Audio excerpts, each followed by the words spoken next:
Der wunderliche Spielmann. In einem kleinen Dorf lebte einmal ein Spielmann, der für seine wunderliche Art und seine bezaubernde Musik bekannt war. Er spielte auf seiner Geige so schön, dass alle, die es hörten, entweder weinten oder lachten. Eines Tages ging er durch den Wald und hörte das Weinen einer Frau.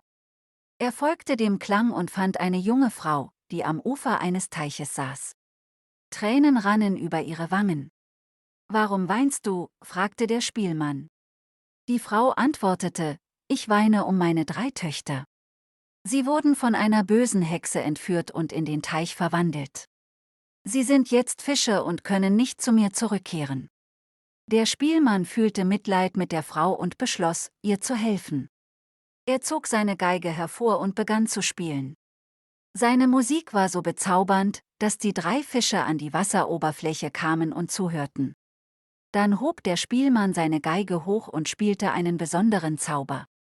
Die Fische sprangen aus dem Wasser und verwandelten sich zurück in die 3 Töchter der Frau. Sie umarmten ihre Mutter, und es gab viele Tränen der Freude. Aber die Freude währte nicht lange. Die böse Hexe, die die Mädchen verzaubert hatte, spürte die Veränderung und kam wütend zum Teich.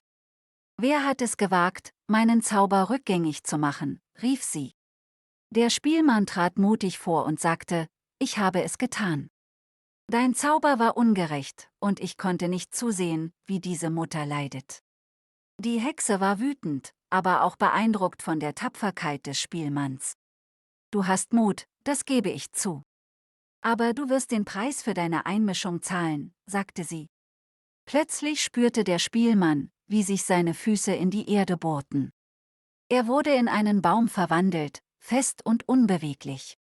Die Mutter und ihre Töchter schrien entsetzt auf, aber sie konnten nichts tun. Die Hexe lachte und verschwand in einer Wolke aus Rauch. Die Töchter umarmten den Baum, der einmal der Spielmann war, und weinten.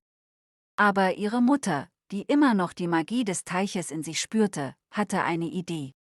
Die Mutter nahm Wasser aus dem Teich und sprach einige Worte, die sie sich von dem Zauber des Teiches gemerkt hatte. Dann goss sie das Wasser über die Wurzeln des Baumes. Für einen Moment passierte nichts. Dann begann der Baum zu zittern und sich zu bewegen. Schließlich, mit einem lauten Knacken, verwandelte sich der Baum zurück in den Spielmann. Er atmete tief durch, nahm seine Geige und umarmte die Familie, die ihm das Leben gerettet hatte. »Danke«, sagte er mit Tränen in den Augen. »Ich dachte, ich wäre für immer verloren.« Die Mutter lächelte. »Du hast meine Töchter gerettet. Es war das Mindeste, was ich tun konnte.« Von diesem Tag an blieb der Spielmann im Dorf und spielte jeden Abend für die Dorfbewohner. Die Geschichte von seiner Rettung wurde weit und breit erzählt, und Menschen aus allen Teilen des Landes kamen, um seine Musik zu hören. Die böse Hexe wurde nie wieder gesehen. Manche sagen, sie hätte sich vor Scham in den tiefsten Wald zurückgezogen. Andere glauben, dass die Macht des Spielmanns und die Liebe der Mutter und ihrer Töchter sie für immer vertrieben haben. Eines ist jedoch sicher: Die Musik des Spielmanns wurde zu einem Symbol der Hoffnung für alle, die sie hörten.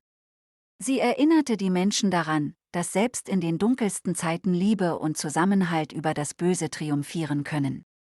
Und so endet die Geschichte des wunderlichen Spielmanns, der mit seiner Geige Herzen berührte und ein ganzes Dorf veränderte.